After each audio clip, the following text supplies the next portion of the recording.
Okay, so hello everyone, and welcome to our event on the UK general election. The Italian Society, with the help of YouTrend, was able to organize this panel with some great journalists from Italy and the UK, and we all very much want to thank you for coming. As you know, the night will go on after this event, and we'll be following the result of the general election from the Times. So you're more welcome to stay with us and join us later on. We will also be able to organize some pizza coming. So if you want the pizza and stay with us, outside we will take orders, and these will be delivered at Tons. So I'm done with the housekeeping. So I won't say the name, but someone within the committee suggested Domino's, and the option was rejected. And we didn't have a referendum on that. Referendum are bad luck normally, so we try to avoid them. So I will leave the floor to Angelo, who will introduce the speakers. As you know him, he's a regular chair of our event, so we want to thank him very much for coming and helping us once again. And I will leave the floor. Thank you very much, everyone. So, good evening, everyone. I'm delighted actually to kick off tonight's event. We have very distinguished panel tonight, and my role would be literally just to introduce the event and also complement then Lorenzo's questions. The format of the event would be, we will have 3 conversations with our speakers. We will start with Antonello Guerrera, who is the London correspondent for Repubblica, and who is also the author of this fantastic book in Italian for now, People Against People. These we will spend roughly 20 minutes discussing with him, and then we will open up for Q&A. This will be followed by another conversation with Cristina Marconi, who is also actually a novelist with her recent book, The Unreal City, and is also a correspondent for several Italian newspapers, among which also in Messaggero. And lastly, we'll have Ben Hall, who is the Europe editor for the FT, and with each of them we will try in a way to enlighten a bit some of the questions around this election, around Brexit, possible scenarios. It's interesting, yesterday in the Twitter sphere, there was this sentence written, what is the form of government that consists exclusively of 0 elections but no actual government? And they say it's the Westminster model. So you can understand that the Westminster model has got also a new kind of meaning. We will look at a bit of the issues of tactical voting, hung parliament, all of these, and we will open up for questions. So I actually give the floor to Lorenzo Pregliasco, who is the co-founder of YouTrend and Quorum, which is a political consultancy, actually a very successful one in Italy and beyond, to start tonight's conversation. Thank you very much for coming. Thank you very much, Antonello, Angelo and Alessandro was referring to. And in a moment, we'll be speaking with Antonello. Thank you for coming. The idea with Antonello was talking a bit about the campaign of this general election. So we better start maybe with the leaders. And so my first question for you is about the Prime Minister, Boris Johnson. Which is the message, in your view, you covered extensively the campaign, which is the message he wanted to get across? And do you think he was successful in that? Well, this maybe was kind of clear that get Brexit done. And the very good thing is that he mentioned this. I mean, he has mentioned this motto, this get Brexit done for everything. And like I say, Mr. Johnson, what do you think about the weather? Oh, get Brexit done. on everything. Because it has been a really clear political strategy, because it's the strongest promise of its manifesto, which is basically not really exciting from a political social point of view, and because he has this already there's a very open deal with the EU, so he has this very strong point. He has concentrated just on that, and this is useful because, of course, you know, as after 3.5 years of its aspiration for this country after the Brexit referendum, and also because it was then the most effective thing to do to break into the Labour red wall. I mean, which means that those areas in the Midlands, in Wales, and in the North that have always voted for Labour, but which also are mainly for Brexit. And this is, I mean, like if you go to Bishop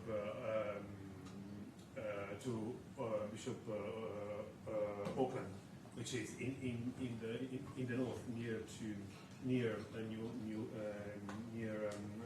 Darlington and Newcastle, you can see that, I mean, the Labour Party has held a seat for 1 century maybe, but now it's at risk because so many Labour members and former Labour voters, they just want Brexit done. It is just for mainly 2 reasons. One is because, actually, the main reason I think it was really effective, I think, for Boris Johnson is that when they voted for Brexit, they say, okay, no, it was because, you know, migrants, they just, you know, use our resources, our money, our houses, but you can see no migrants. I mean, you have just really, really small percentage of foreign people. The thing is that those areas, I mean, the divide between London and those areas has grown, I mean, socially, politically, economically in the last decades. And that for them, as much as I understood them, the Brexit referendum was a victory for them because their voice has been heard. Okay. So they want that to respect the decision, and that's why, I mean, Boris Johnson's message can be effective. We have a picture here drawn from his probably most successful video of this campaign, which is called Brexit, actually. I think some of you have seen it on social media. I mean, the key message again is your vote will make the difference, but it's very centered around Brexit and get Brexit done. And I think we also have a picture of him smashing. Here we go. Yes, yeah, smashing really this wall. That's what I think I can say. Yeah, some people in Italy saw a reference or something reminding them of Mr. Salvini's Ruspa. Yes. And Salvini himself tweeted out this yesterday, I think, saying that he's rooting for Boris Johnson tonight. So that's probably what he wants to do tonight with the red wall of Labour-held seats in northwest and the northeast, especially of England and in the Midlands as well. But I would now touch the issue of Jeremy Corbyn, his leadership of the Labour Party. This is a frame from a campaign video he released yesterday, 2 days ago, which is a very good one, I'd say, in terms of political communication. He tried to campaign, let's say, in a positive way, and to shift the focus of the campaign from Brexit to NHS and social issues. Do you think he was successful in that? He was clever in that because the first part of his campaign, I mean, Jeremy Corbyn and the Labour have concentrated especially on the issue of a second referendum, and this was to drain the votes from the Lib Dems, and they have been successful in that because we can see from the polls that they have done a really good job.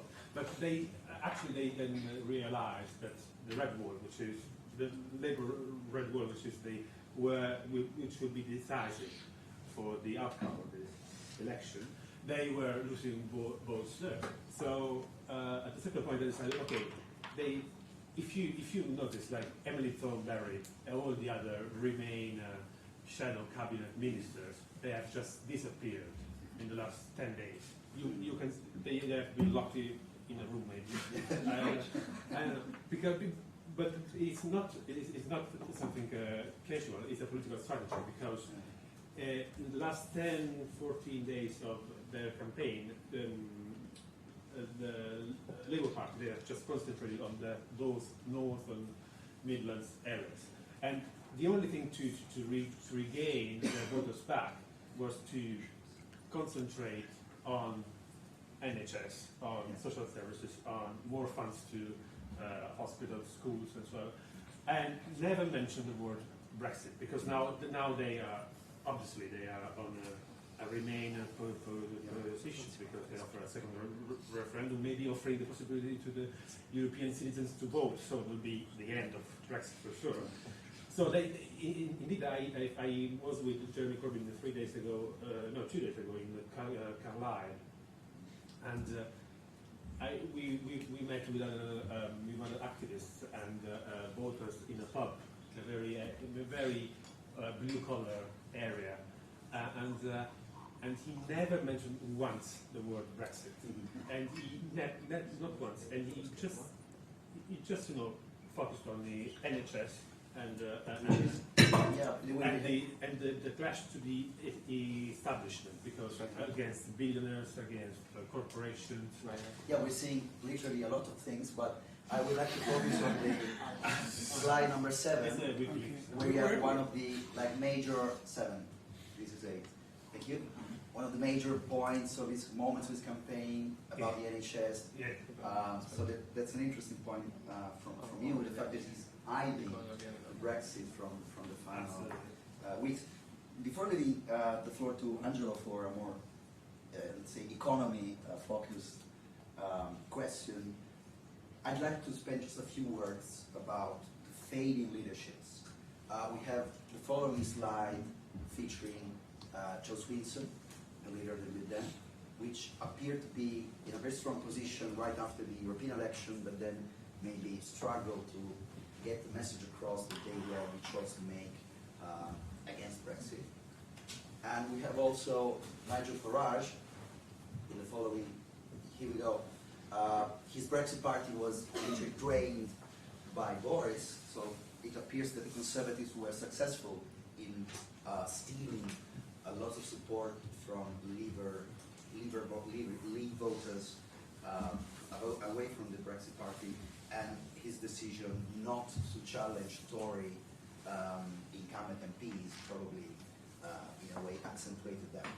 Do you have a few words about those fading declining leaderships? They are declining.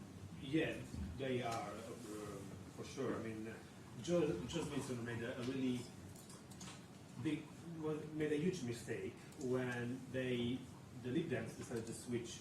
I mean, they remain in position from the second referendum to revoke Article 50, which has been a really extreme move and a radical move for many voters, and also because it sounded like irrealistic and not very doable. Say. And there was a second mistake in that, because they left room for Jeremy Corbyn to just come back and say, okay, I am the real Remain candidate here, because I can offer you a referendum. And so many journalists have been asking him, what's your position on that? But I think it's just, if I was a Remain voter, I wouldn't care about if he's pro or against Brexit. The most important thing is that just can have a second referendum. And also another thing that was not really possible for Jo Swinson was the fact that she has been minister in Conservative governments responsible of cuts, of major cuts to services, to healthcare, and so on. And that record came up Yeah. again, and it was, I mean, especially for the more left-leaning voters, was not very possible. Okay. And about Farage, I mean, I have this opinion of him. I've met him more than once. He just wants to be part of the game. Also because, you know, he has appearances. He has huge, you know, like with LBC, Fox News. You know, he wants to be He likes the spotlight. real Brexit man, because he has been the first actually in this political generation, but also because, you know, he earns much money with that. So that's why, I mean, even Aaron Banks, the man who has funded Brexit most than anyone else, at certain point said, Nigel, you are doing something wrong here, because you are like spoiling your Brexit, you are blocking your Brexit if you make your candidates contest in Tory areas or where there was, you know, marginal seats and so on. So he of course, he has been declining a lot because, of course, of Boris Johnson, because this, you know, new Brexiteer phase of the Conservative Party, really strong, really sharp.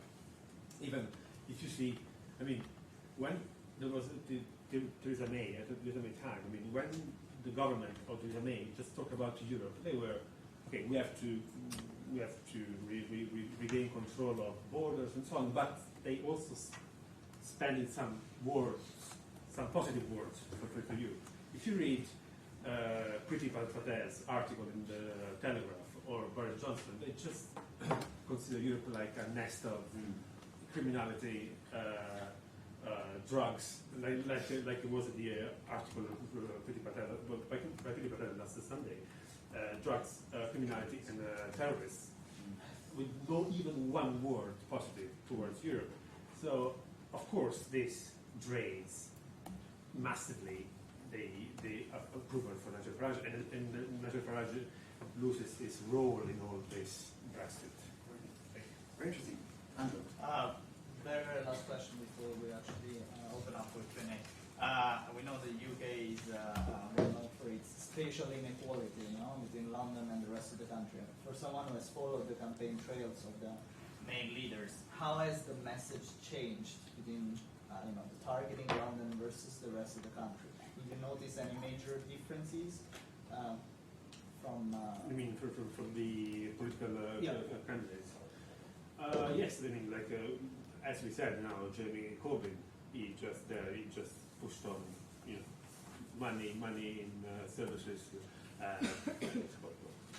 Also because there is a huge divide. I mean, if you buy a beer in Darlington, or a pint costs £2, £2. I mean, here 6. Like, or I had an English breakfast, £3. You know, so it's a very different world. And so, of course, I mean, they have to talk with a different audience who they understand that, you know, London is kind of unreachable for them because of this huge divide. But because of that's why, because I mean, this is a strong point for Boris Johnson, because this election has been poisoned by Brexit. Boris Johnson just went there, and I was with him when he was in Sunderland, and he spoke to a few dozens of blue-collar workers, and he just mentioned Brexit, and unfortunately, the message has not really much, you know, changed. That, I mean, especially from the conservative side, because they know that this is a winning machine, maybe. We'll see later. In a few hours. In a few hours. While the Labour Party, I mean, of course, they are concentrated especially on more funding, because they are really, those areas, especially after 10 years of cuts, have been really deprived. And I was talking to a guy in Sunderland. He said, and he told me, Sunderland sometimes it looks like a slum. I mean, because in the last few years, the situation has really become terrible, and also knife crime and so on. So basically, Labour Party there, they have the strongest arguments to win those votes, but because of Brexit and this kind of pride of being, Brexiteers, even though they may be really, dangerous, especially for those areas, if there is a hard Brexit, everything has been poisoned. So. Shall we collect some questions? Yeah, maybe yes. I think, we have to free Antonello in a few minutes because it's to dash to write an article. But 5 articles. I was optimistic. Okay, so we have a question down there. Yes. Yes. Hi there, my name is Messaggero, and just had a question about the message that Boris puts to the people. I know you follow me on the Twitter. Yeah, I do follow you. I recognize you. You recognize all your followers. Not good news. Olivier was a special name. Thank you very much for the Very recognition. Get Brexit done. The Conservative Party brought Brexit to the UK. They have been in power for 3 years through the Brexit process, but they haven't managed to get anywhere. How is it landing so well with everyone if they are the ones who have been unable to deliver Brexit in the last 3 years? You mean what's the difference between now and? Well, why is this message resonating so well if they've been failing at getting Brexit done since they've been in power? It's because of the exasperation of this 3.5 years, and because actually Boris Johnson has a deal, which is overready, as he actually says, and that's true. But it's true because I mean the thing is that the narrative is different because he says that we negotiated a new deal in 20 days. It's not true that because he just backtracked to the former version, which is splitting the United Kingdom. I mean, at least for a few years, because you put a border in the Irish Sea. That's incontrovertible. And so when all the European authorities received his offer, they couldn't believe to their eyes. They would say, "Oh my God!" I mean, that's what we wanted at the very beginning. And Theresa May said no because of the risks of dividing the United Kingdom between Northern Ireland and Great Britain. So the thing is that because in any case, eventually at the end of the day, there is this deal.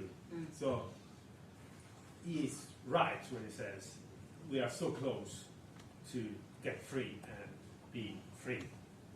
This means something. So that's why he's really convinced.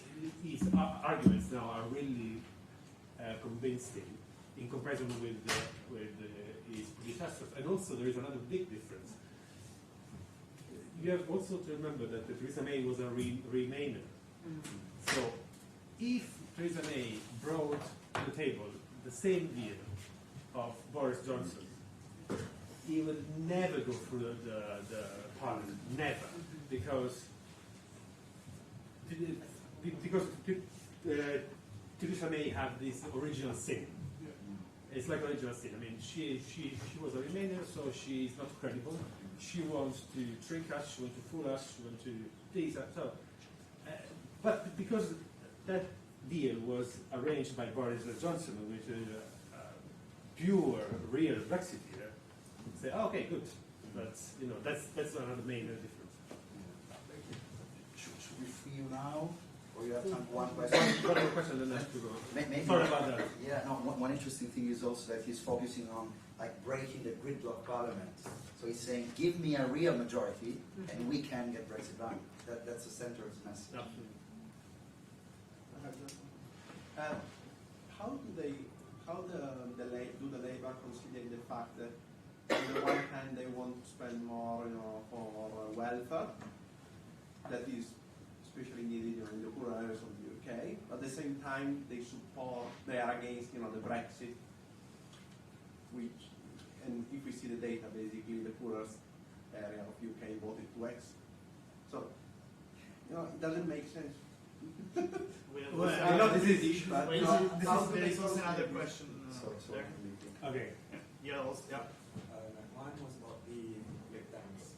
So especially since this summer, they focused on an individual-based campaign like Labour and the Conservatives, but also in light of Joe Wilson's political past political experience, do you think that was an error, or that it was necessary because of the other? You mean sorry to to put so much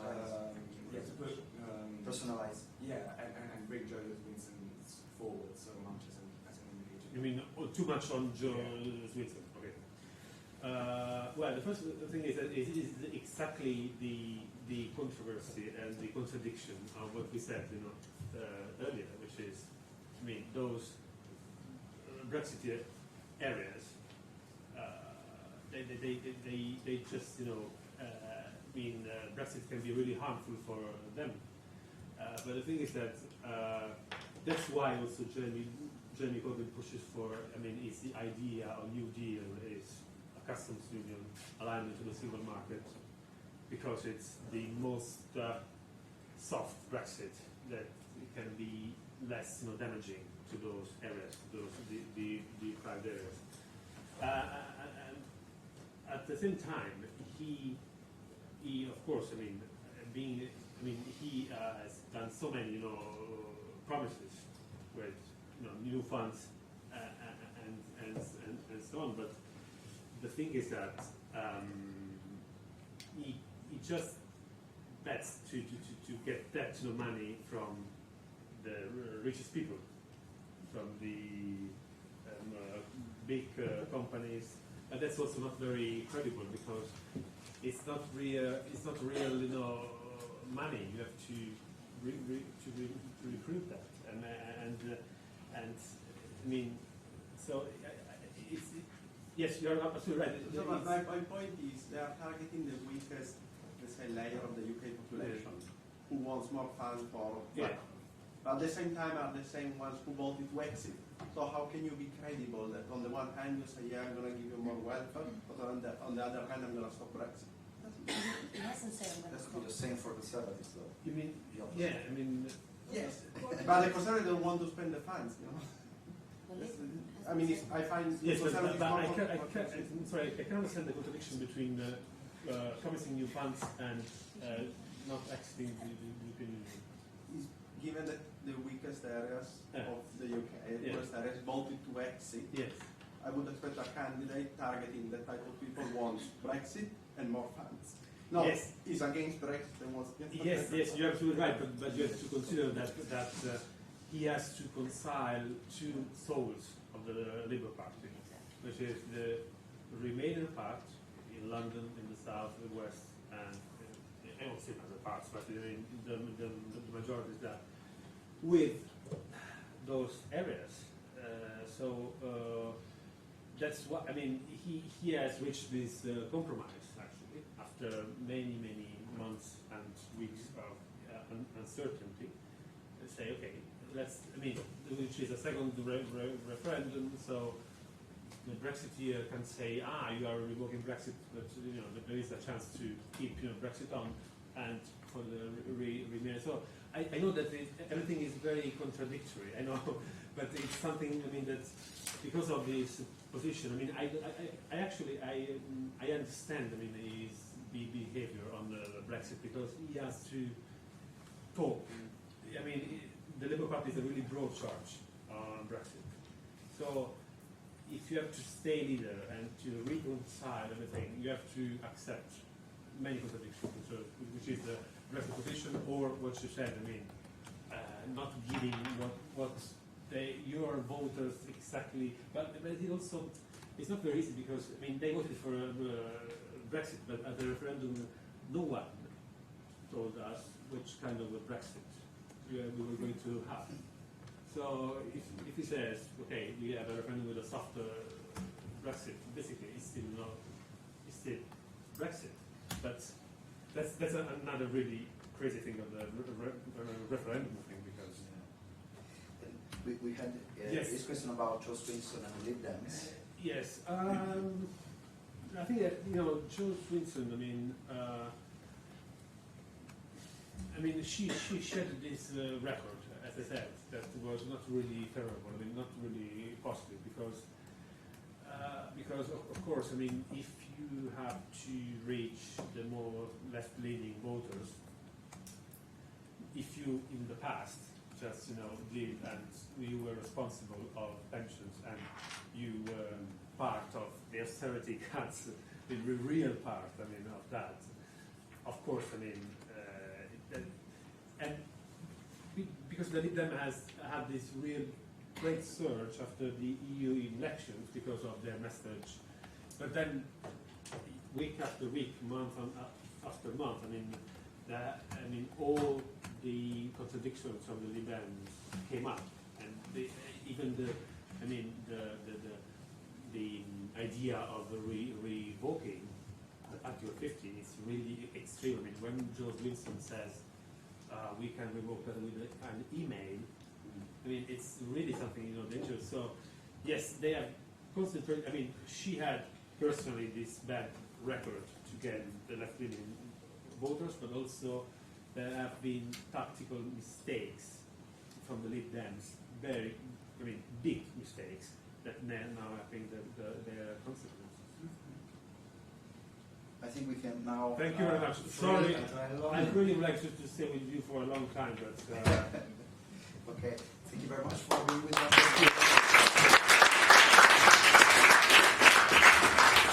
This is in Popolo Contro Popolo, which is a book about Brexit and the consequences. It's on for Amazon if you want. or the Italian bookshop too, if you want. Thank you. We're getting rid of the empty chair. No reference to Boris Johnson skipping the interview with the BBC. We now move to Cristina Marconi. Cristina, the idea was to chat about a very simple and easy topic, which is what can happen, which are the scenarios after this vote. But I mean, none of the topics is easy tonight, and Ben will talk about the relationship between UK and Europe, so also Ben has quite a difficult topic to cover. So let's outline the major scenarios on the table as of tonight. I think we have the map showing, here we go, that's the 2017 election, constituency by constituency. So that's in a way the starting point, although there have been some changes during the period between 2017 and today. And I think we also have a number of seats of the previous election. That is what happened 2 years ago. So the Conservatives falling short of the majority, and they had to, as you know, rely on the DUP to form a government. Now, what are the scenarios like? I wouldn't say let's rank them from the most likely to the least likely, but let's start with a few key points. What will happen? Okay, I would like to, thanks for coming. I'm very happy to be here. It is a very difficult question, so I would start with the easiest scenario. Boris Johnson gets a majority, usually more like a good majority, a decent majority. He can govern. What happens is that, so of course, I don't want to steal your topic, but of course, Brexit is what he needs to do. Also because he has his track, and he says that he will get Brexit done. So we have a deadline, because it's the 31st of January will be at the new Brexit day. He said during the campaign that he would try to have the withdrawal agreement approved before Christmas, which I think is just not very realistic. Also because you should call back the Queen from Balmoral, some other things that have the new MPs sworn in. I mean, it's quite a lot of work. But anyway, we can imagine that we can have the withdrawal agreement approved before the end of January. I think there is like, you know, there are different scenarios. I don't think there is one which is like easier in terms of like consequences, because I think it is possible to imagine that if Boris Johnson gets a majority and has the withdrawal agreement approved and so on, we will find ourselves in this room next year, possibly around the same time of the year, talking about the possibility of a new delay for the next Brexit, because we will not have a free trade agreement with Europe. So it just postpones for 1 year the moment where we will be there saying, oh my God, there is a risk we will not do it. So I wouldn't say that the Boris Johnson majority is the safest option for the future of Brexit. I would say that it is the one where we will have at least, you know, the track should have said like, let's get this part of Brexit done. From our point of view, it is pretty like, as media, you know, pretty reassuring. People, and also, I guess, well, of course, for the electorate, they know that at least the ball is rolling, things are moving, there is an agreement on the table. Of course, compared to what we have, what I have behind me, the difference with 2017 is that Boris Johnson needs a majority to govern, because he doesn't really have any possible potential allies among other parties, because the DUP would not accept what has been, well, the protocol which has replaced the famous backstop for Ireland. Also, we know that well, the DUP are kind of difficult allies. So I can't really see who else could be part of the coalition, but some kind of alliance. Maybe a Brexit party, but we will start like, first of all, will they get any seat in Parliament? Second, will they start saying that, you know, any kind of Brexit is too soft and so on? Brexit is the one where you shoot yourself and you jump from the window, and that's the only true solution. So, I mean, next to something, when you say he needs a majority, in terms of the number of seats, which is what we are seeing at 10 p.m. on BBC, Sky News, ITV, everywhere, it means at least 326, right? That's the magic number. So that's the first scenario. From 326 to 350 probably is the current estimate of much of the polling firms and estimates.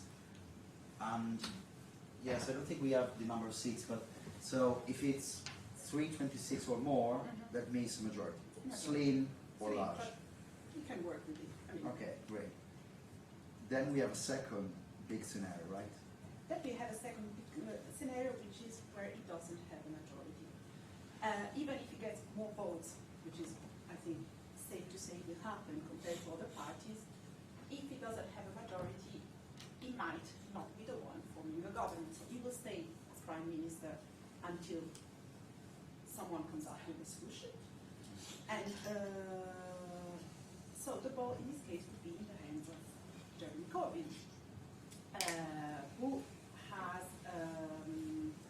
made his decision in terms of Brexit kind of this, well, the very pillar of his campaign, not talk about something else and keep us you know, foggy and ambiguous as possible on Brexit. He has more chances to find friends, because Jo Swinson, she, after having been having kept her cards very close to her chest in the first part of the campaign, when she was more optimistic about her, you know, die-hard approach to remain, now she seems to be more keen on like finding a solution with Labour. Second referendum is the option. So I guess there could be something like, you know, a government, just something in Italy we know very, very well, with one purpose, which is to try to get this referendum, because as we know, I mean, Corbyn's policy have a new deal negotiated within 3 months, and then a new referendum within 6 months, which is very complicated if you think about it, because even though with Brussels they say, I mean, again, sorry if I a little bit on your topic here, but shortly from Brussels they wouldn't be too hostile to a softer Brexit, but at the same time, like, we know that there is like a big part of the population which is against the Brexit. So I think, so what do? Do you have first a referendum and then you go and negotiate to see what kind of mandate you have? I mean, the original scene of all this situation is that there wasn't a definition of Brexit when it was voted for the referendum.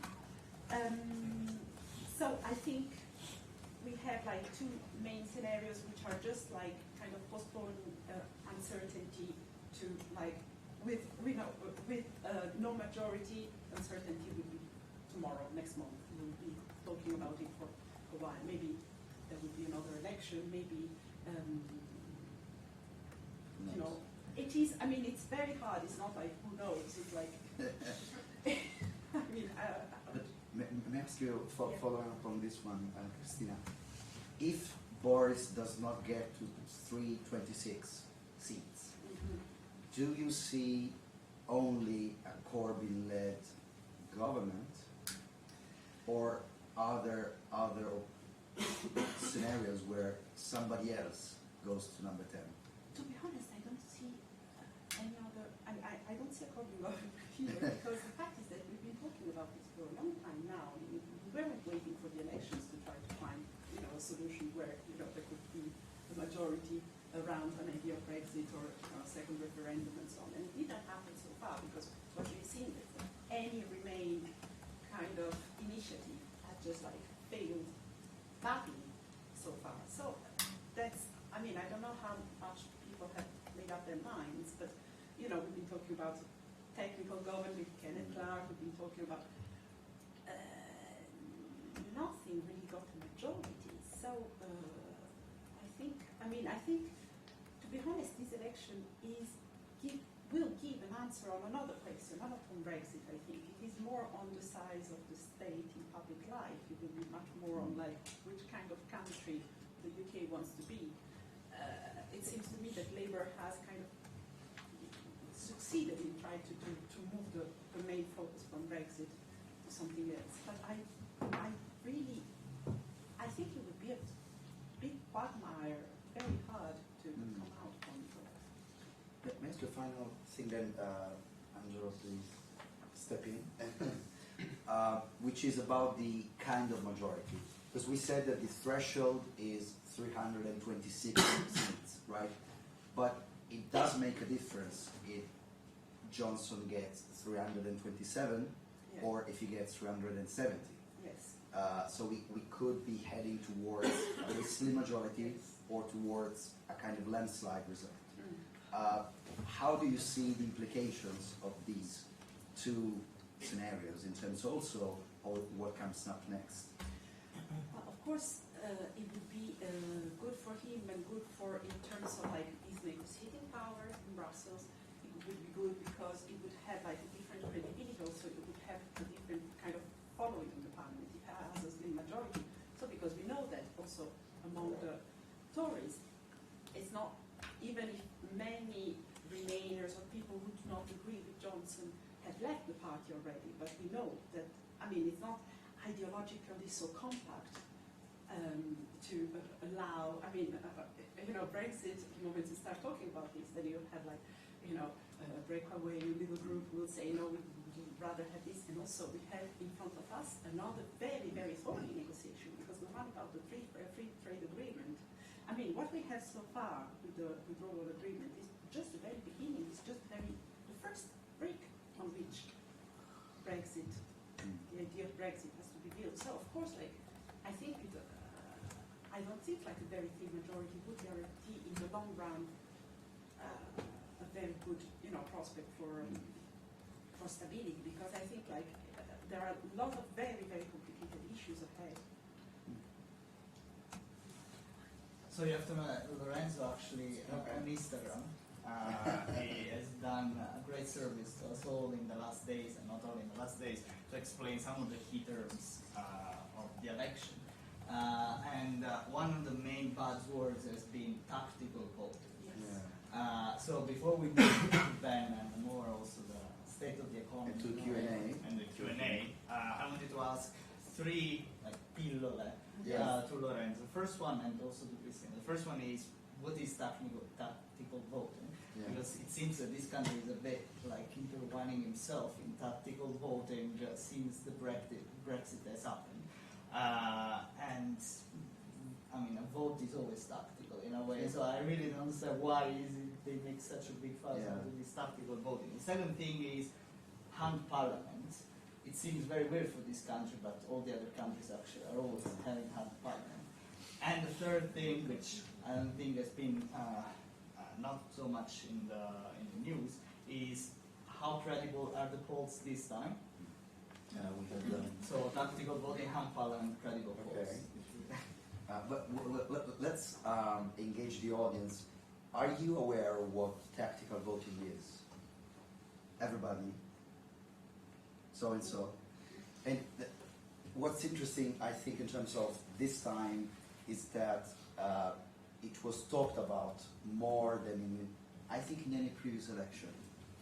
And I would say that this comes down to Brexit and the idea that tactical voting is a way to unite people with different political views behind a common scope, a common cause, which is preventing Tories from having a majority, thus preventing Brexit. That's the key point, I think, behind. Like sardines. Yeah, like sardines, like the sardines in Italy. You don't know what you're for, but you know what you're against. Yes, so it looks like much of the buzz about tactical voting has to do with this, and in fact, if you look for websites suggesting who you should vote for based on your constituency, they are, I would say, all or almost all supported by anti-Brexit groups or committees, which means that tactical voting, in a nutshell, is let's understand who between Labour, Lib Dem and SNP you should vote in order to avoid a Conservative to win your seat. That's the point.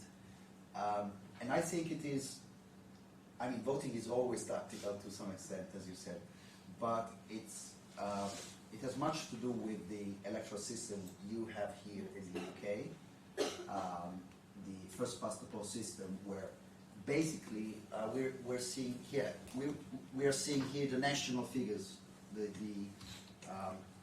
probably not national, but not the previous one. Here you have the UK number of votes, so 43% to 33%, but this doesn't give you any specific idea as to who is going to have a majority on its own, because the way this is spread around the constituencies makes a difference, right? So as far as this aspect is concerned, I think the electoral system does make tactical voting way more important. Maybe some of you is based, I don't know, in Kensington or in other London constituencies, which will be too close to call, probably, and where a lot of tactical voting may happen. This is the situation in Kensington, according to YouGov, a very close race between Labour and Conservatives, with the Lib Dems sliding to the third place. But some voters voted, for example, with postal vote, voted Lib Dems because they were thought to be, let's say, fighting with Conservatives to win that seat. So who knows? There is still a margin of uncertainty, of course. And then the hung parliament, yes, most of European countries, I would say, are used to have hung parliaments, so parliaments where you have a largest party, but not a party with an outright majority. This is not very common in the UK. 2010 was probably the first example in recent decades of a coalition, right? And then you had a kind of coalition Last time. last time in 2017 between Conservatives and the DUP, but usually you tend to have a single party in government. But in terms of the political analysis of tonight's results, this is what makes the difference. Hung Parliament is a defeat for Boris Johnson. A Conservative majority is a win for Boris Johnson. That's, I think, the major cleavage tonight. And then polls, can I keep that one for the end of our talk? And so maybe we can have some questions for Cristina. I'll leave it to you. But also, I mean, what I wanted to add is that in 2010 you had a very stable parliament in a way, because you had like a majority stakeholder, a smaller party, some programs, I mean, some part of the programs which could be compatible, whereas here it would be very complicated because you have like the Labour, who should be really in a way. I mean, it's like, I don't see how they could be happy of the result. It's a little bit unbelievable that we're not talking about like a victory from Labour, but just a hung parliament versus a Tory majority. It's something which, I mean, it's a little shameful, I think. And on the other hand, you know, against SNP, would they accept like a Queen's speech without mention? You know, it would be so. And also in 2017 it was different because it was Theresa May needing like 10 votes and the DUP blackmailing her, saying like, yeah, we can provide you with that, but these are our terms. Okay. Sorry. Let's collect some questions for Cristina, actually. Yeah. I had a question linking to sort of the strategic voting or tactical voting, and that is that since there are sort of single-member constituencies, it is very difficult to call whether it's going to be Conservative or whichever candidate might take it. I was just wondering whether multi-member constituencies will affect this behavior in a specific form. As in, would encourage voters to vote more based on their personal preference and policy outcome preference rather than strategically in order to stop Conservative. In a more proportional system with multi-members. Yes. Well, definitely that's in the nature of the system, I think. But, yeah. I mean. But it would be also, I mean, just another world. I think. I mean, I don't see. I think UK is going through so many reforms that wouldn't start this one now. What do you think, Ben? I would. So you think election 2020 with a new? No, it'll never happen. But not in our lifetimes will be. But I mean, Britain would benefit from having a more proportional system. I think it's clear and obvious that our system is broken, and you need to have the Brexit party in Parliament. You need to have a bigger Green party in Parliament, and you need to have a bigger centre in Parliament. I find it interesting that a country that has gone back to voting twice failed, according to the leader in a way that very common. Again, Theresa May, and now we see for the third time, concept of representative democracy has become a bit shaky. It was supposed to be a consultative referendum, and then the role of Parliament again has emerged in the last months to be extremely important. So it's really a struggle, I think. I mean, it's not quite as bad as Israel, but... 3 in a year. Someone else. Sorry. No? A girl, maybe? Yeah, some gender balance. Sorry. I've got the impression that normally it's the differential internals that decides most likely the not elections, particularly when considered the European election before. That's why I suspect that Lib Dem have had a momentum apart from all the other considerations. Now, talking about tactical voting, for me, it's a sign that there's no momentum anywhere, basically. And this, more likely than not, is going to tell that this advantage in turnout that was there is lost. So my question is, if you were to say, what are the chances that Jeremy Corbyn will have to stand down in the short term? Can we collect another one here? Yes. I think it's closely linked. So I was thinking about the second scenario, so one in which Johnson doesn't have the majority, the absolute majority. And so what is going to be the most likely outcome? Because one option would be a big coalition with all the other parties, you know, with Corbyn potentially in the government. But the question is, would the DUP be in a government with Corbyn, right? Because it would mean that Corbyn has a majority without the DUP, which could be, but is unlikely to some extent. And so, like, what is going to happen, right? Because there are some parties with whom I can see how they could make a coalition, but other parties that are very far apart in, you know, the big opposition against Johnson. Yes. So because everyone is very extreme in this kind of situation. I mean, you have a very extreme UP, you have a very extreme Labour, you have a very extreme Lib Dems. So I think, I mean, oddly enough, the solution would be to have like a second referendum as soon as possible and go back to the polls and say like, look, we didn't understand the first answer. Let's try to maybe. I don't know, because or even a referendum on if we want a second referendum. like government and it's fine without. Or Spain. Or Spain. The problem with Corbyn is that, like,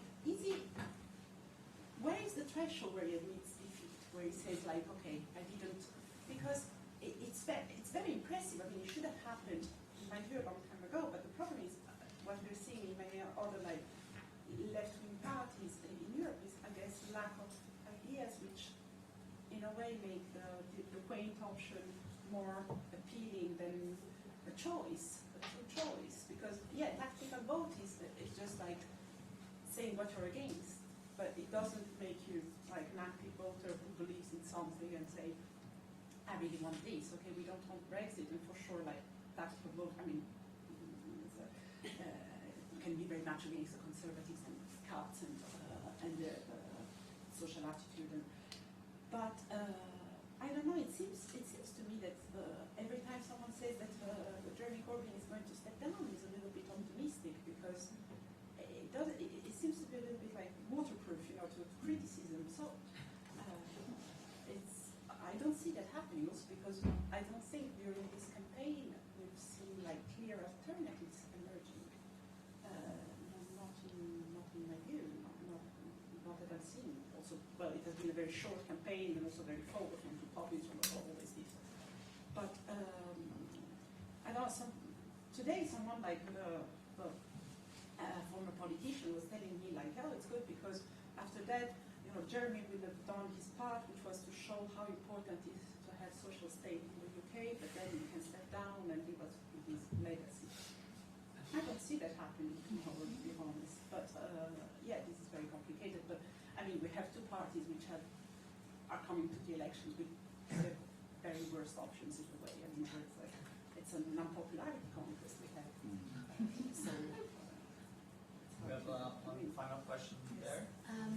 Thanks for the super interesting intervention and discussion. I was wondering whether you could share perhaps your views on the different scenarios for European citizens in the UK. I know it's hard, it's going to depend on not only on the Brexit, not only on the election, not only on the Brexit, but on the trade and everything. But it's been really vague also in the discussion. Like, to a certain extent, Corbyn says, oh, we want to be inclusive, and then we have a skill-based immigration scheme from Boris.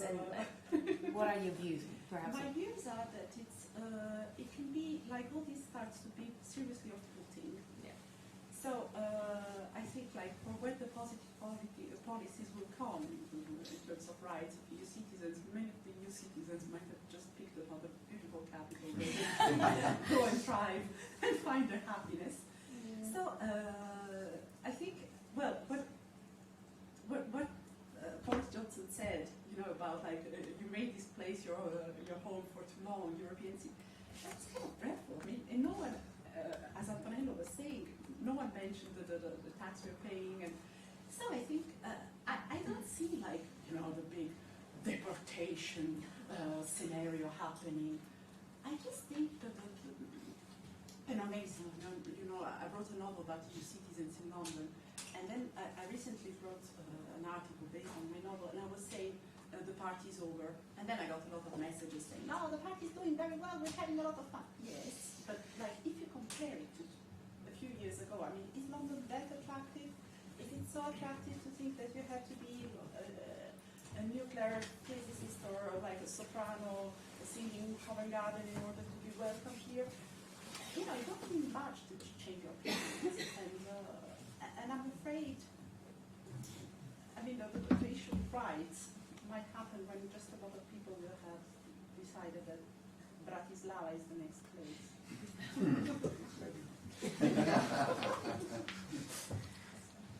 Yes, maybe we can. Thank you, Cristina, for your views and your thoughts. We can move on to the final segment of our discussion, of our conversation with Ben Hall. I would like to start not from Brexit, okay, but we'll cover that as well. But my first question for you is, as you cover Europe, whether you think that the developments we are seeing in UK politics have to do with a Europeization of the UK political system, whether the Brexit referendum or other things like the, for example, the volatility in the political system comes from the rest of Europe in your view. You know very well other European countries, so what's your view on that? Well, let me start by saying, just picking up on one thing that was said before, and I think in a way, for me, this election boils down to this question, which was, we had assumed in the run-up to this election that this would come down to a question, which was, had Brexit scrambled political allegiances to such an extent that they would overtake traditional party allegiances? And it seems to me, from what we know so far, and obviously everything depends on what happens tonight, but the fact is it hasn't, actually, and that there hasn't been a massive rebellion over Brexit, and that actually party allegiances are more solid than perhaps we had thought, which I think you can obviously see in the bad performance of the Liberal Democrats and the low polling numbers for Brexit. So maybe this whole question of somehow that Britain's politics were in this incredible state of flux and de-anchored from traditional ideological kind of roots is actually not true. And actually, the left-right divide is pretty strong, and it's big, obviously, in this political cycle. Anyway, it's a massive, massive choice, big, huge gulf between them. The other thing is, you can see in some ways all sorts of divergences between the political trends in Britain and elsewhere. One of the obvious trends on the continent is political fragmentation. I mean, there are now 5 parties in Spain, over 10%. I don't know how many. I think is it 9 parties in the Dutch? Maybe there's 15 parties in the Dutch Parliament and several in the governing coalition. Look at what's happening in Germany. Fragmentation doesn't seem to be happening here. It's obviously less. The 2 parties will have a slightly smaller share than they did in 2017, but it's still a 2-party dominated system. So that's not working either. And then arguably the whole kind of Brexit impulse, as it's taken hold here, and it probably is sadly going to happen, it's not happening on the continent either, because populists, if anything, have retreated from kind of overtly Eurosceptic, or at least exiting either the Euro or the EU. There's no big populist formation, I don't think, in Europe now that will openly advocate leaving the Euro or leaving the EU, because they know how toxic it's become. Even Salvini, I mean, you'll know better than me, but Salvini has changed his message. He said it a few weeks ago, was like, please, can people finally understand that I don't want to leave the Euro? It's like pleading. And he's taken a much cleverer approach. You're going for a much more targeted, all this thing about the European Stability Mechanism, it's a very, he's sort of working out points where he can legitimately kind of cause as much trouble as he can without calling into question sort of Italy's membership of the EU or Europe. So that's also a big effect. So in many ways, our politics is looking quite different from European politics. Very fascinating. Coming back to the left-right divide you mentioned, which many observers say across Europe is no longer the only divide, but you tend to have, let's say, multiple layers dividing our societies and our electorates. How do you see Corbyn's Labour and Johnson's Conservatives in retrospect, I mean, compared with previous leaderships? Is Corbyn way to the left of previous Labour leaders? Is Johnson to the right of whom? I mean, it would be fascinating to Well, Corbyn definitely. I mean, Corbyn is a 1970s socialist / Marxist who not only, I think, in his whole way of how he sees the private sector, how he sees profit, how he sees the capitalist system, how he sees the Cold War. I mean, somebody made the point, this is a politician who thinks the wrong side won the Cold War. He is a man, in my view, stuck in the 1970s. Now, you can say that actually, as the FT has sort of ventured to say, which is that many of the issues that he raises are legitimate questions, right? There is a case for nationalising water in this country because the regulatory systems failed. These companies are taking huge dividends, and frankly, maybe we would get better service for a lower price if they were in some kind of mutual ownership or national ownership. So he's raising some important questions. We all know that Britain needs huge amounts of public investment, and we all know that we need greater spending on health and education and justice, maintenance, and of course social care. So he's raising some of the right questions, but his whole mindset is a 1970s old-fashioned socialist mindset, and I think that's what people recognise now. That's the other big, I think, story of this election, is actually there's a Corbyn repulsion that there wasn't there before, and I think that's also quite strong in the north, the red wall kind of seats. They don't see him as prime ministerial material, and I think that's unlike last time. This time I think it's going to have an effect. On Boris, well, I could say your guess is as good as mine, because nobody really knows what Boris thinks or whether he has any values or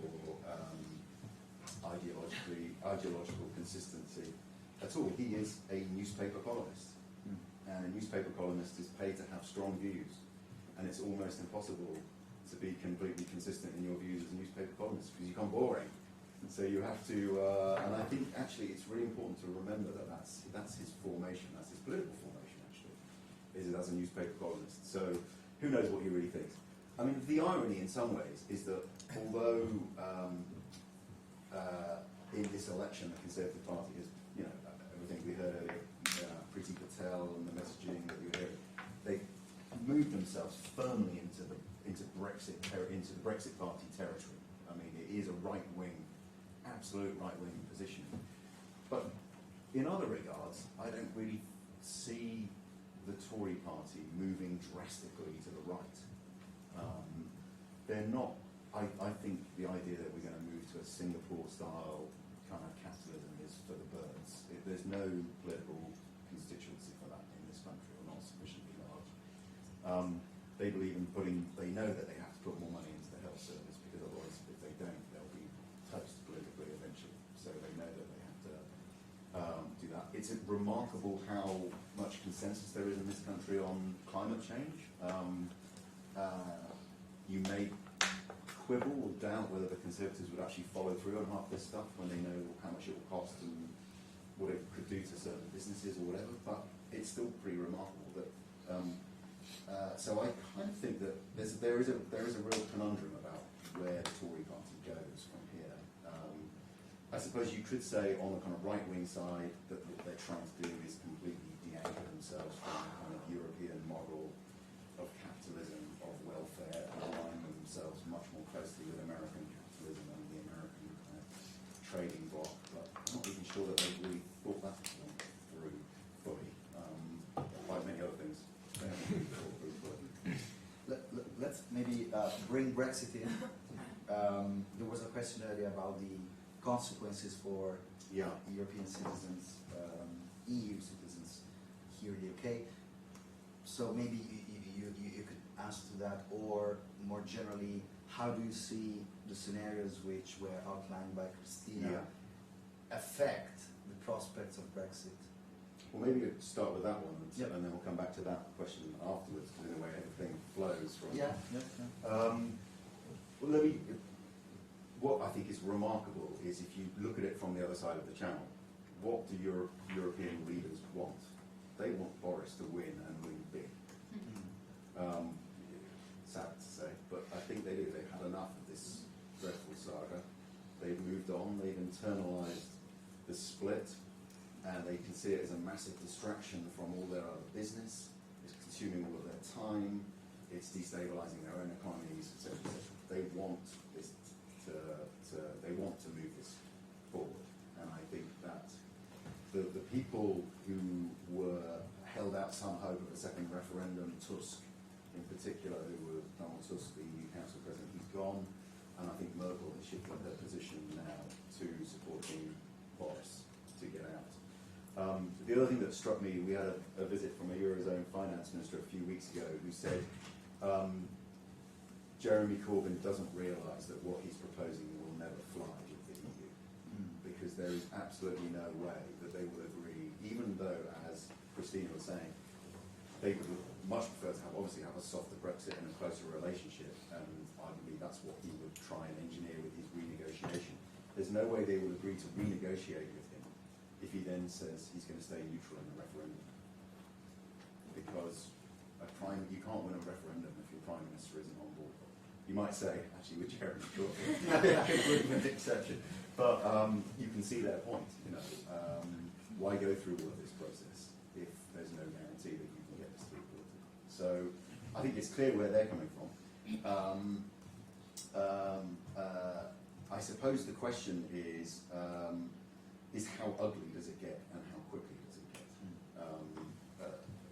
Boris has obviously said that he won't ask for an extension of the transition period, and he has to make that final decision by the end of July or beginning of July, I can't remember, but in the summer. So it can't actually be a decision you make in December 2020.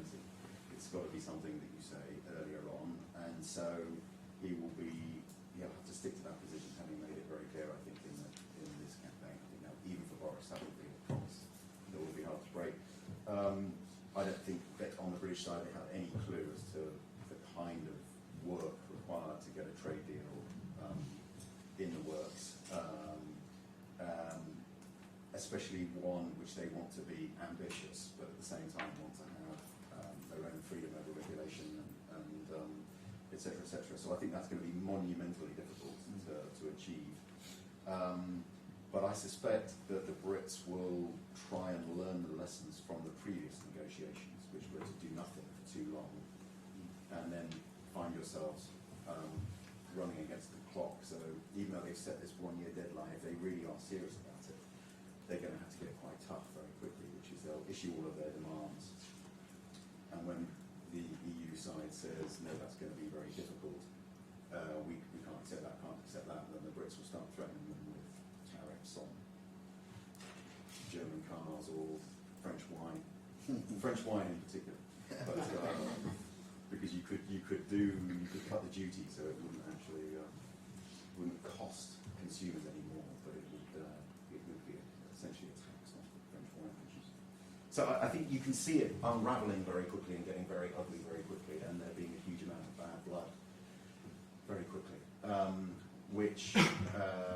And then if you get a breakdown in negotiations which lead to a no deal after the withdrawal agreement, essentially, then you can imagine there'll be, both sides might start to renege on those commitments given to citizens' rights and everything else. So it's probably going to be a pretty unsettling year, I would have thought, for that reason, for Europeans living here. So I have a question about how is the finance world reacting to all of mentioned the editorial that Financial Times wrote some days ago about Corbyn's plan being a blueprint for socialism in one country. But you also mentioned that the Singapore on Thames is also not that credible as a plan. So what has struck me since the beginning of this saga, the Brexit saga, is the markets react for a few days, and they've always been against the New Deal, no deal. But then it seems they've accepted almost everything. Where is the voice of the City of London in a way? How are they leading this election? Well, I suspect they're far more worried about Jeremy Corbyn than they are about Brexit. Because, of course, Jeremy Corbyn wants to tax them lots of money. And also because there's so much that we don't know about Jeremy Corbyn's agenda. You know, we don't actually know much about his tax policies. We don't really know whether he would be able to embark on any of these kind of policies without introducing capital controls. I mean, so you can imagine it's a fairly nightmarish scenario for many people in the city, I think. And certainly they conjured up this sort of idea of Corbyn as a real menace. On Brexit, I mean, it is a very good question, and I think you're right. I suppose one argument is that one possible reason for it is that, you know, arguments over tariffs and quotas aren't necessarily a very significant it wouldn't necessarily be a very significant macroeconomic shock, and therefore the markets don't need to sort of panic and make big adjustments in their prices on the basis of where that negotiation is going to go. But maybe they're underpricing the risk. I mean, we'll see. Especially We'll see because the current deal is actually supposed to be worse than the May's one. Than Theresa May's. It's hard Brexit, yeah. And I know we are, in a way, foregoing 10 billion of contributions to the EU budget, but at the same time the losses may be around 20 to 40 coming from that. And with something like a 20% depreciation in the currency since 2016. Yeah. I really don't see why they're not pricing it in a different way. It's a good question. I mean, I think part of it is because presumably some of the corrosive effect that it would have on the economy is quite intangible. Well, she makes it's tangible, but it's hard to foresee. I mean, you could imagine Boris getting a deal that is a sort of fairly hard Brexit deal, but you've got some kind of we've got a deal on tariffs and no quotas essentially, but you're still going to have checks at borders, and that's going to cause quite a lot of disruption going through Calais and Dover, and you know there will be a shakeout of certain sectors that can no longer cope with that. I mean, you know, as we know, kind of Mini in Oxford operates on a sort of 24-hour supply kind of timeline. It's going to cause massive disruption, and there will, over time, be a certain amount of moving around of operations and stuff, and that will. But you know, it's quite hard for perhaps markets to. And especially because they were saying that actually, some analysts were saying that the best deal they could get is the one shaped around the Canada deal that the EU did. Yeah. But it took years, and Yeah. actually services does Services not completely, yeah. it's completely so. Right. Yeah. Shall we open up for questions?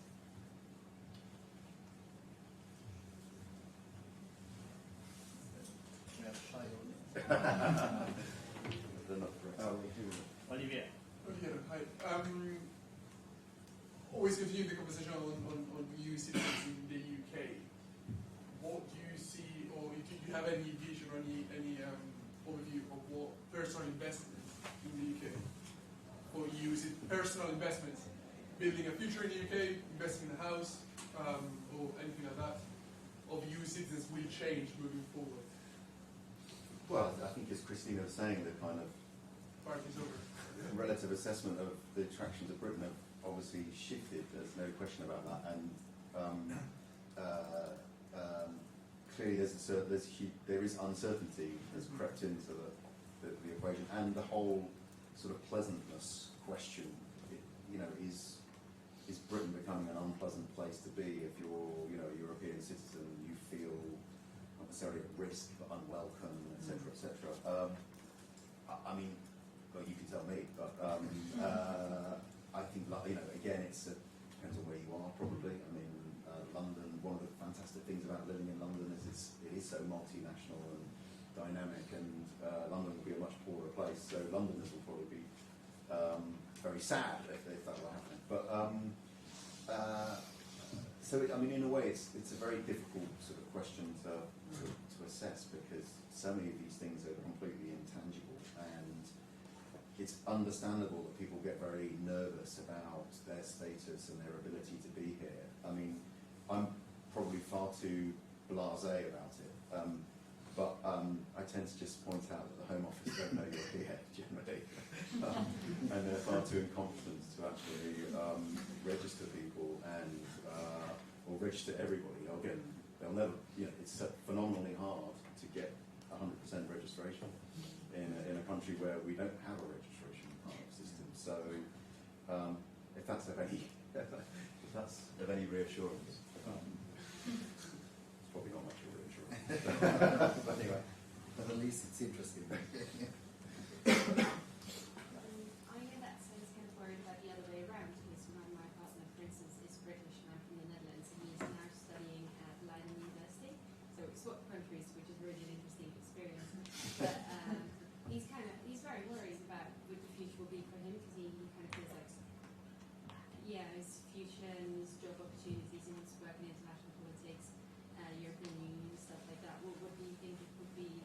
yeah, I think it's dreadfully depressing for a lot of young Brits that they don't, those perspectives are going to be narrowed. They may not be closed off completely, but they're definitely going to be narrowed. And any action that a government will be crazy enough to take here will be reciprocated. I mean, which is probably the only, in a way, that's the other reassuring thing, that they will have a massive incentive not to, not to make people's lives a misery, because there are a lot of people living in Spain, for example. In Spain, so they're both. Yeah. She's getting a pension. So in some ways, the kind of citizens' rights issue is the one, unless things get kind of ugly, the citizens' rights issue is the ones that one should be at least worried about, in my view. But opportunities for sure are going to narrow, and especially in the kind of academic fields.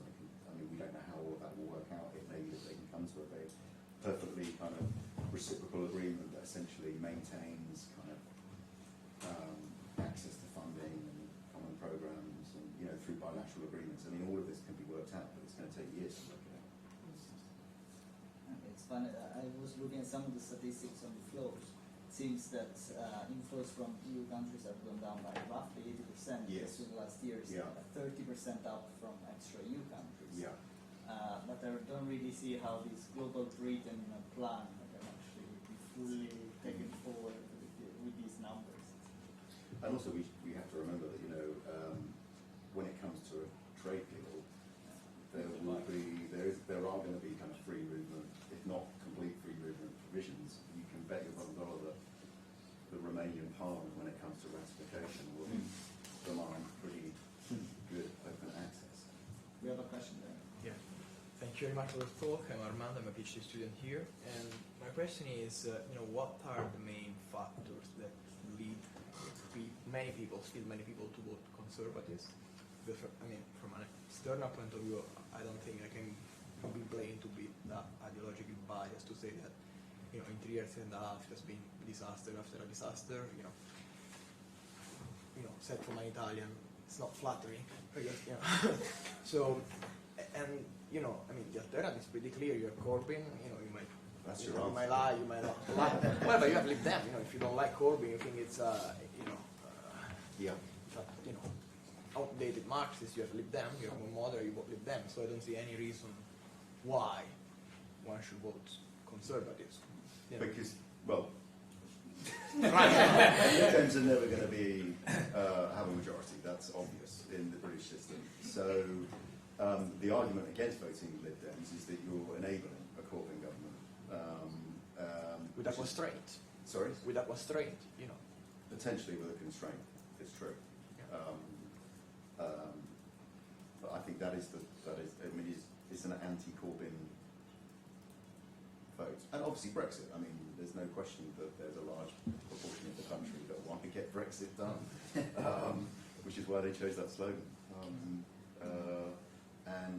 So I mean, both of those things together. I mean, as Cristina was saying, I mean, this whole Britain's political landscape and where we are on Brexit would be enormously different if we had a different centre-left opposition. I think. Yeah. I was thinking, what do you think, as part of the media industry as well, of facts and information in general in this campaign and in this period, and also more specifically about your field, economics and finance, what's going on with forecasts for the future in terms of different scenarios in relation to Brexit, and more in general, what's happening with information and lies, facts, and all this debate. Well, I think it's been a pretty depressing election campaign. You've all watched it closely, but the amount of lying and dissembling that has gone on and has been sort of challenged, but politicians don't seem to have any shame about using these things. Maybe that's just the era we live in, the Trumpian era, where if you say something often enough, it becomes true, or actually people just become inured to the fact that it's an untruth, and therefore it doesn't matter anymore, or you can just have various grades of lie, so and you just keep on escalating. But on the other hand, we know that the trust level in both Corbyn and Johnson is very, very low, and you saw those famous, you saw those debates, question time things where they got laughed at. When Johnson was laughed at when he talked about the need to re-establish trust in politics. I mean, trust is obviously the big, in a way, the big factor in this campaign. It seems to me, the big element that is missing, and it's why it's made it such an unattractive choice for so many people. But I still think it's still a puzzle as to why, going back to your question in a way, if you dislike these guys so much, how come they're still getting 75% of the electorate? It's a kind of extraordinary question. So, and your point about forecasts was? Yeah, I mean, according to what can happen with Brexit, there are also different scenarios on how the economy will react, and GDP growth and all these indicators. Of course, it's a very difficult question. What's your point on that? I mean, do you think maybe a midterm scenario could be very, very difficult for Britain, but maybe the long term, as many forecasts say, will recover completely and maybe grow even more? Well, I suspect it's probably the other way around. That in the short term we may have less pain than people think, but in the long term we will have more accumulated lost growth, and that will weigh on British prosperity. I mean, there'll be less immigration, so that will be worse for growth. There'll be, obviously we know that if there's only a bare bones trade deal, it'll be bad for manufacturing, it'll be bad for services, so our exports are going to suffer. I wouldn't bet on us getting a trade deal with America that's worth anything like what a trade deal with the EU or a trading relationship now with the EU is. I think all of that, those things over time will drag down on British productivity and British growth, and we will be poorer for it. But I think it's actually, for me, it's a slow decline concern rather than a dreadful shock. But then maybe I'm complacent by the market. But I think that's more likely to be the case. So did I answer your question about the way the media were treating the lies? Was your question whether we challenged them enough? And no, it was not. But if yeah. you want to. Luca, you can answer that. No, I don't know. Actually, I think by and large, interviewers haven't done a bad job of challenging people. Andrew Neil's been pretty forensic, which is of course why Boris made sure he didn't land in his chair. I mean, I think I mean, it has been a slightly, sadly, partisan election, I would say. You know, the Murdoch press, the Telegraph and Mail have all been sort of cravenly pro-Boris. The Guardian has been rather too sort of, it's totally my personal opinion, rather too sort of ready to take Corbyn's word as his word. But I don't think the broadcasters have done a bad job. I mean, I don't think the media will necessarily look bad out of this campaign. But our politicians just seem to be able to lie and get away with it. Sorry, I have a question connected to Luke's question. So what's happened? What is the background that allowed this to happen?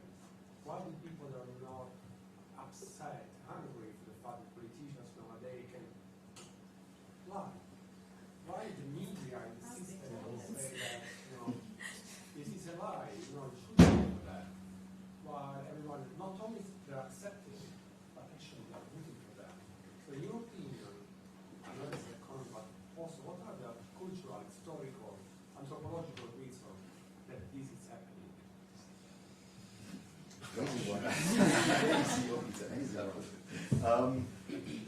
I don't know. Maybe it's a question of you know, trust in other people.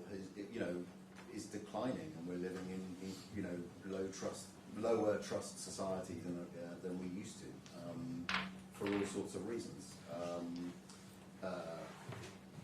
Irrespective of what I said before, there's clearly people have less faith in politics generally. Austerity has obviously been a big factor in kind of corroding people's faith in government. Social media obviously has a role in absolutely, you know, there's no time for reflection, no time to challenge something before it's gone completely viral. And those are quite powerful things that people are.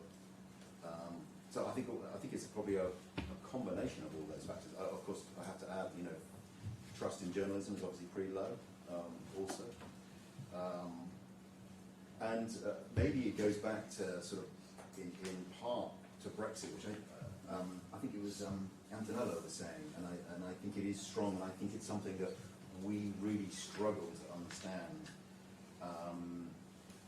Well, I struggle to understand, and I think a lot of people, a lot of Remainers struggle to understand it, which is this sort of sense of powerlessness from a lot of people, you know, the left behinds, if you want to call it like that. People in Britain who feel that the Brexit referendum is their chance to have a say and to have power, and that going back on that is a betrayal, essentially.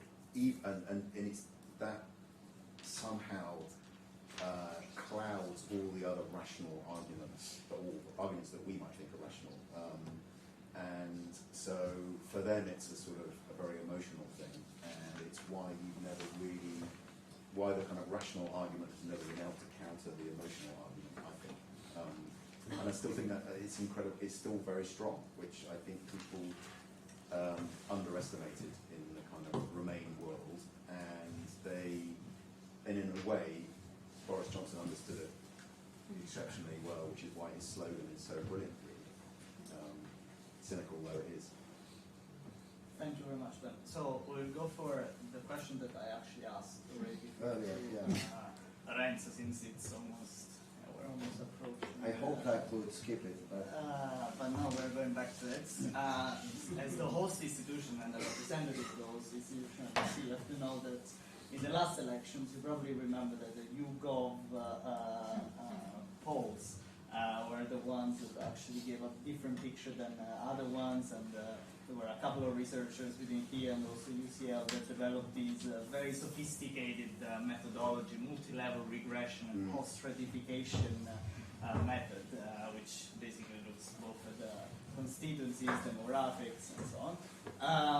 And it seems that this time around there are not many, you know, talks about the credibility of the polls. Why is it the case? Is this time different? maybe tomorrow.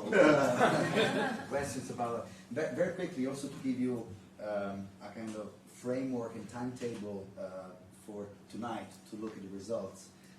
Well, if we start from the pre-election polls, I think we have a slide with the curves of the. Here we go. Basically, what you see is that talking about national polls, there is roughly a 10-point lead. This is from the FT, by the way. Your polls, yeah. We have the credits there. So it's 9 to 10 points, the lead of the Conservatives over Labour. You have some polls suggesting 6 points, others suggesting 10 or 11, but the average is, as you see, 10 points. In 2017, the final polls had on average 8 points from the Conservative, an 8-point gap between Conservatives and Labour. And the election ended with a 2-point lead. So there was quite a significant error in there. One difference, though, which probably points towards some more credible season this time around in terms of polling, is that if you look at the trend, this time it's very clear that both Conservatives and Labour are surging in the final weeks and months. In 2017, you had a very clear upward trend for the Labour, which wasn't fully grasped by polls, but it was very, very visible and very, very clear. So this time you're not seeing this in polls. You're seeing both Conservatives and Labour going up, Lib Dems going down, Brexit Party collapsing. You're not seeing a trend which goes in the direction of a very tight race. But who knows? Also, certainly have a margin of error. I would say that with this lead, probably you would fall in the region of 340 seats for Boris Johnson's Tories, which would mean a quite slim majority, but still a majority. The point is how you project these numbers on specific constituencies. That's the whole point of the British system. You have 650 constituencies. We estimate, Giovanni and Davide, we did some research yesterday trying to see which seats are the most battleground in a way. We estimated roughly 100 out of 650 are battleground, so they are probably, they'll be close in their results. For example, you have 33 seats won by the Labour in 2017, where the Leave got more than 65% in the Brexit referendum. That's a key target for Conservatives. On the other hand, you have seats held by Conservatives, which backed Remain very heavily, especially in London and in the suburbs. So that's the key point. You mentioned the MRP, which is a model, a statistical model, to basically project national polls onto the local level. We'll see how it works this time. The latest YouGov MRP estimate is 339 seats for the Conservatives, I think. And Focal Data, another company, has a similar figure. So that's where the election probably stands right now. One final word about which data will we be seeing tonight. 10 o'clock exit poll from Ipsos, and it will be released jointly by the BBC, Sky News and ITV. And it's a very, very large poll, 25,000 people asked to repeat their vote after casting their vote in 140 polling stations. I was talking to Ben Page, who is Ipsos CEO, and he said that usually they sample 100, 120 polling stations throughout the country. This time 144, because they expect extra volatility in the voting behavior. Are exit polls reliable? Usually in the UK, with the exception of 1992, they are. Probably at 10 o'clock we'll know much of the story with a 10, 15, 20 seat margin of error, plus or minus. So if you see Conservatives 360, probably